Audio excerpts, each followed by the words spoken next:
अरे नहीं, आदरणीय सभापति महोदय, मैं आपका बहुत धन्यवाद देना चाहता हूं कि बहुत ही महत्वपूर्ण और देश के लिए और बड़ी आबादी के लिए भारतीय जनता पार्टी की सरकार में एक और बिल आया है, क्योंकि मेरे से पूर्व में जो हमारे साथी बोले हैं वो माननीय सदस्य हमारे साथ नहीं, लेकिन मैं उनके बहुत सारी बातों से सहमत हूं। और अध्यक्ष महोदय, मैं देख रहा हूं जो एक्स कांग्रेस वाले हैं वो ज्यादा बोल रहे हैं।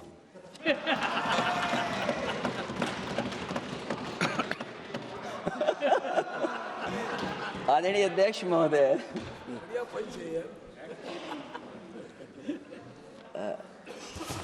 अध्यक्ष महोदय, जो आज बिल पेश हुआ है, मैं हिंदी और अंग्रेजी को जो कुछ समझ सकता हूं वो यही मैं कह सकता हूं कि माननीय मंत्री जी ने ये कहा कि ये उम्मीद है। ये उम्मीद कैसे बना है, अंग्रेजी में भी मुझे समझ में नहीं आ रहा कि उम्मीद है, ये हिंदी में भी समझ में नहीं आ रहा कि ये उम्मीद है। यूनिफाइड वक्फ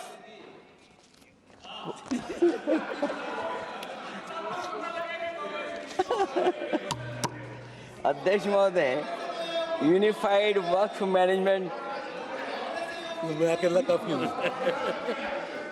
अध्यक्ष महोदय, ये अध्यक्ष महोदय, मैं समझ सकता हूं कि मैं वो बात छेड़ना नहीं चाहता था, लेकिन क्या करूं, मजबूरी है अब।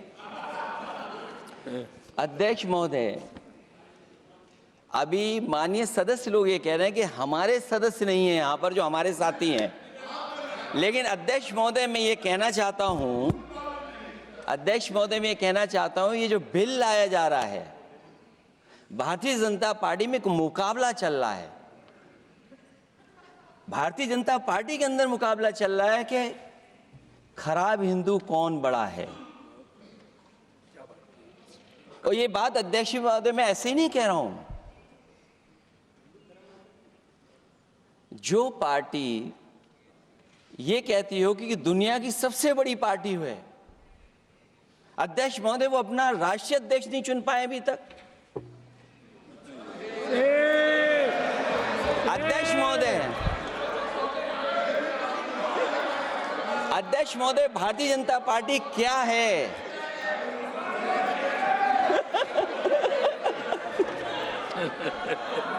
जी मैं अखिलेश जी ने बहुत हंसते हंसते कहा है, इसको हंसते हंसते जवाब देना।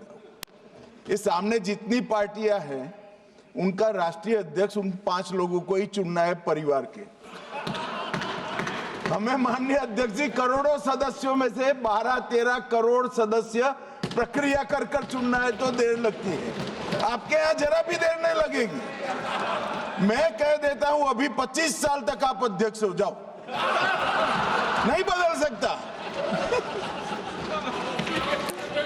अध्यक्ष महोदय, क्योंकि जो बात निकल के आई है वो मैं फिर आगे बढ़ा दूं। अध्यक्ष महोदय, जो बात सोशल मीडिया या और जगह गुपचुप हो रही है, कहीं ऐसा तो नहीं था कि अभी कुछ दिन पहले यात्रा जो हुई है वो कहीं 75 वर्ष की एक्सटेंशन वाली यात्रा तो नहीं थी।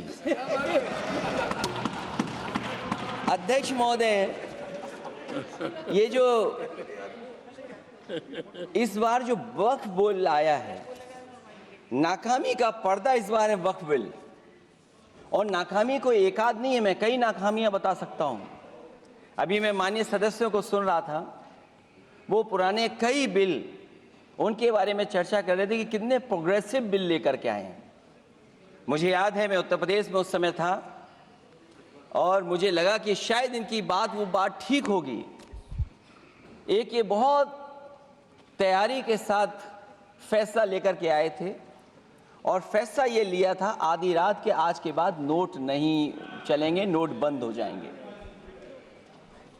अध्यक्ष महोदय, उस नोटबंदी नाकामी के बारे में भी तो चर्चा हो जाए कि अभी भी न जाने कितनी जगह पर कितना रुपया निकला जा रहा है। कितना निकल करके आ रहा है। केवल नाकामी नोटबंदी की नहीं, नाकामी बेरोजगारी की भी है, नाकामी महंगाई की भी है, नाकामी किसान की आय दोगुनी नहीं कर पाए वो भी इनकी नाकामी है। मुझे याद है एक माननीय मंत्री जी पूरे देश की नदियों के बारे में बीओडी बता रहे थे, लेकिन माननीय मंत्री जी ये भूल गए कि उनके शहर में, उनके क्षेत्र की जो नदी है उसकी बीओडी क्या है। गंगा क्या साफ हो गई, यमुना क्या साफ हो गई, स्मार्ट सिटी क्या बन गई, क्या गोद लिए हुए गांव इन्होंने गोद से उतार दिए, उनकी क्या दुर्दशा है। इसलिए मैं कहना चाहता हूं, ये नाकामी का पर्दा इस बार वक्फ बिल बना है।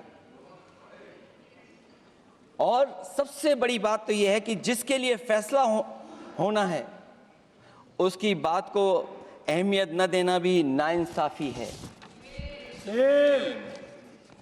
अध्यक्ष महोदय, नाकामी केवल यहां तक नहीं है। और भारतीय जनता पार्टी क्या है, मैं केवल एक पुरानी घटना याद करता हूं। एक बार फैजाबाद अयोध्या में एक कार्यक्रम था, उसमें बड़ी तैयारी की गई थी और तैयारी के साथ कलाकार मुंबई से बुलाए गए थे। हो सकता है वो सहमति दिल्ली से ना रही हो, केवल लखनऊ की सहमति से हो रहा हो कार्यक्रम।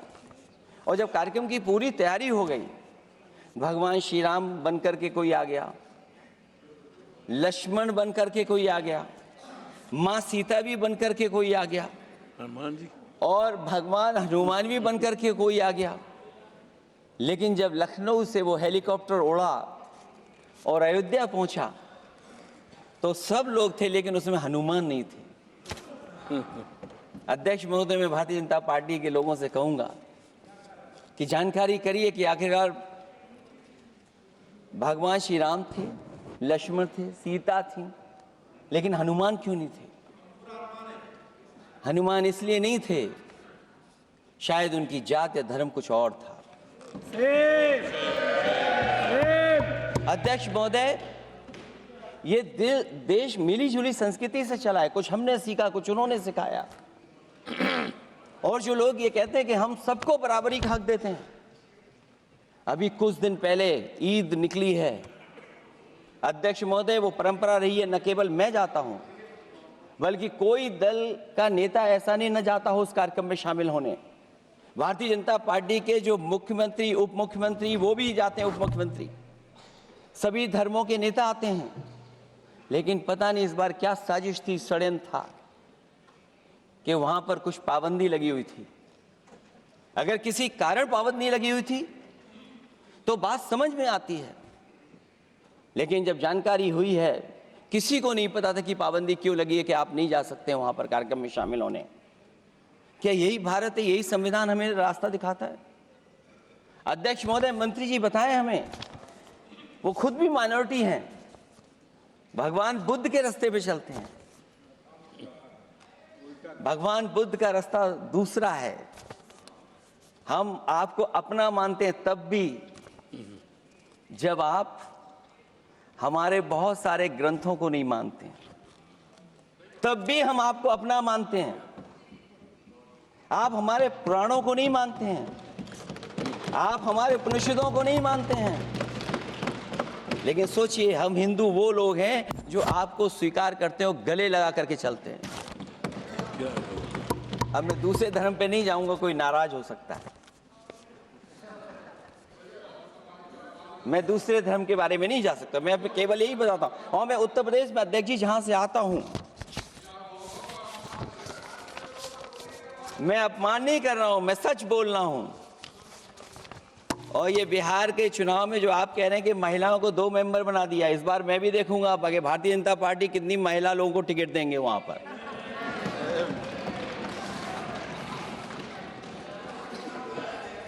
अध्यक्ष महोदय, भाजपा जब भी कोई नया बिल लाती है तो वो अपनी नाकामी छुपाती है।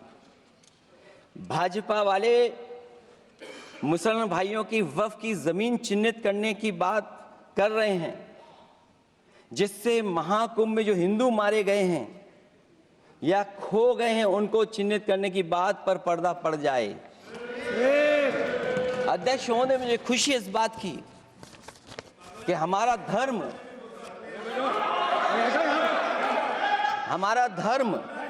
अध्यक्ष महोदय नहीं कुछ कहना चाहते हैं नहीं प्लीज, उनको अलाउ नहीं किया। अध्यक्ष महोदय, कुंभ में आस्था सबकी है, कोई ऐसा नहीं जिसकी आस्था ना हो। और कुंभ कोई पहली बार नहीं हो रहा था। ये भारतीय जनता पार्टी के लोगों ने ऐसा प्रचार किया कि 144 वर्षों के बाद पहली बार महाकुंभ होने जा रहा है,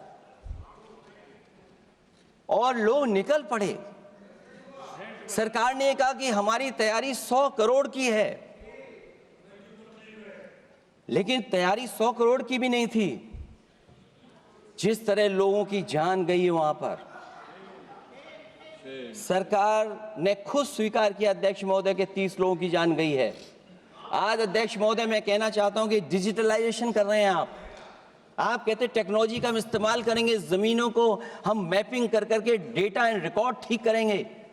अध्यक्ष महोदय, ये बताएं कि वो 30 लोग कौन थे, उनके नाम क्या थे जिनकी जान चली गई, न केवल जान जाने वालों की, बल्कि अध्यक्ष महोदय ये सरकार बताए कि जो लगभग 1000 हिंदू खो गए हैं, जो अभी तक नहीं मिले, जो अभी तक नहीं खोज पाए हैं, वो 1000 हिंदू की सूची कहां है?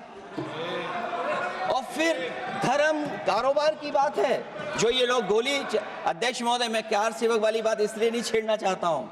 अध्यक्ष महोदय, ये शायद माननीय सदस्य जानते नहीं कुछ सच्चाई नहीं जानते। अध्यक्ष महोदय, ये संविधान की वजह से, संविधान को बचाने के लिए, हिंदू एकता को बचाने के लिए कुछ फैसले लिए गए, लेकिन एफआईआर हम लोगों पे नहीं लिखी गई थी। एफआईआर उन पे लिखी गई थी जो बेचारे तैयार हो गए थे सुबह, लेकिन पता नहीं कहां से फोन आया था, कहा था कि अब तैयार तो हो गए हो, लेकिन आप शिलान्यास में नहीं आ सकते। बहुत सही। इसलिए बात को इधर से उधर नहीं में ले जाना चाहता। अखिलेश जी, जरा वक्त पे भी आ जाओ। अच्छा, वक्त पे आ रहा हूं। नहीं, वक्त पे अध्यक्ष इसलिए आ रहा हूं क्योंकि वक्त समझने के लिए भारतीय जनता पार्टी की सोच क्या है। और ये अध्यक्ष महोदय जब ये कह रहे हैं कि इससे कारोबार होगा, अध्यक्ष महोदय, धर्म की चीजों से कारोबार नहीं हो सकता। हमारे उत्तर प्रदेश के मुख्यमंत्री जी ने भी कहा कि कारोबार होगा। वो 30 की गिनती में उलझे हुए हैं, जैसे 30 मार खाए वो। उनसे पूछा कि जान कितनी गई, वो 30। उनसे पूछा कि कारोबार कितने का होगा, 30 गुणा 10,000 करोड़। सोचिए, कुंभ हमारा क्या कारोबार की जगह है? और फिर उसका कौन नापेगा, कैसे नालाएगा? और फिर हमारे माननीय मंत्री जी कह रहे हैं कि जमीन, चाहे वो रेलवे की हो, चाहे वो डिफेंस की हो, वो भारत की जमीन है। मैं भी स्वीकार करता हूं कि रेलवे की जमीन भी भारत की है, डिफेंस की भी जमीन भारत की है। क्या डिफेंस की जमीन नहीं बेची जा रही मंत्री जी? अध्यक्ष महोदय, क्या रेलवे की जमीनें नहीं बेची जा रही हैं? अध्यक्ष महोदय, केवल यहां तक नहीं, कितना हस्तक्षेप होता है। वक्फ भी भारत के, इसीलिए तो कहीं ना कहीं वक्फ की जमीन से, अध्यक्ष महोदय, माननीय मंत्री जी बताएं, और मुझे उम्मीद है कि जब जवाब देंगे तो बताएंगे कि वक्फ की जमीन से बड़ा मुद्दा वो जमीन है जिस पर चीन ने अपने गांव बसा लिए हैं, लेकिन कोई बाहरी खतरे पर सवाल बवाल न करे, इसलिए ये बिल लाया जा रहा है। और माननीय मंत्री जहां से आते हैं, जिस प्रदेश से आते हैं, कम से कम ये तो बताएंगे कि वहां कितने चीन ने गांव बसा लिए, घर बन गए हैं। अध्यक्ष महोदय, आपके माध्यम से सरकार गारंटी दे कि वक्फ की जमीन कभी भी किसी भी पैतरेबाजी से, किसी और मकसद के लिए किसी और को नहीं दी जाएगी। वक्फ की वर्तमान व्यवस्था में चाहे 5 साल के धर्म पालन की पाबंदी की बात हो या कलेक्टर से सर्वेक्षण के हस्तक्षेप की बात हो, या वक्फ परिषद या बोर्ड में बाहरियों को शामिल करने की बात हो, इन सब का उद्देश्य मुस्लिम भाइयों के सार्वजनिक अधिकार को छीनकर उनके महत्व और नियंत्रण को कम करना है। ट्रिब्यूनल के निर्णय को अंतिम न मानकर उच्च न्यायालय में लेकर जाने की अनुमति देना दरअसल जमीनी विवाद को लंबी न्यायिक प्रक्रिया में फंसाकर वक्फ भूमि पर कब्जों को बनाए रखने का रास्ता खोलेगा। सबसे बड़ी बात यह कि वक्फ बिल के पीछे की न तो नीति सही है न नीयत, ये देश के करोड़ों लोगों से उनके घर दुकान छीनने की भी साजिश है। भाजपा एक अलोकतांत्रिक पार्टी है, वो असहमति को अपनी शक्ति मानती है। जब देश के अधिकांश राजनीतिक दल वक्फ बिल के खिलाफ हैं, तो उसे लाने की जरूरत क्या है जो जिद क्यों कर रहे हैं सरकार। वक्फ बिल का लाना भाजपा की सियासी हट है। वक्फ बिल भाजपा की सांप्रदायिक राजनीति का नया रूप है। वो तो आपको काटेगा, और इसलिए काटेगा कि अध्यक्ष महोदय बाहर ये लिखते हैं सत्यमेव जयते, बाहर है लिखते सत्यमेव जयते, भाजपाई अंदर असत्य बात कहते। भाजपा वक्फ बिल लाकर अपने उन समर्थकों का तुष्टीकरण करना चाहती है जो भाजपा की आर्थिक नीति, महंगाई, बेरोजगारी, बेकारी और चौपट अर्थव्यवस्था से उसे छटक गए हैं। क्योंकि अध्यक्ष महोदय, जब से वोट में गिरावट आई है और खासकर उत्तर प्रदेश में भी, तब से भारतीय जनता पार्टी की कोशिश है कि अपना वोट कैसे संभाला जाए। ये वोट को संभालने के लिए बिल लाया गया है। भाजपा का लक्ष्य वक्फ की जमीनों पर है। इन जमीनों का नियंत्रण अपने हाथ में लेकर इन जमीनों को पिछले दरवाजे से अपने लोगों के हाथों में दे देना चाहती है। भाजपा चाहती है कि वक्फ बिल लाने से मुस्लिम समुदाय को लगे कि उन पर हक को मारा जा रहा है, वो उद्वेलित हों और भाजपा को ध्रुवीकरण की राजनीति करने का मौका मिल सके। क्योंकि अध्यक्ष महोदय, भाजपा का लक्ष्य यह है कि ध्रुवीकरण हो, क्योंकि वो जानते हैं कि ध्रुवीकरण जितना होगा उससे वो लाभ उठाने में आगे रहेंगे। तो ये वक्फ बिल जो लाया जा रहा है वो अपनी वोट बैंक को संभालने के लिए और समाज को बांट करके ध्रुवीकरण करके राजनीतिक लाभ लेने के लिए लाया जा रहा है।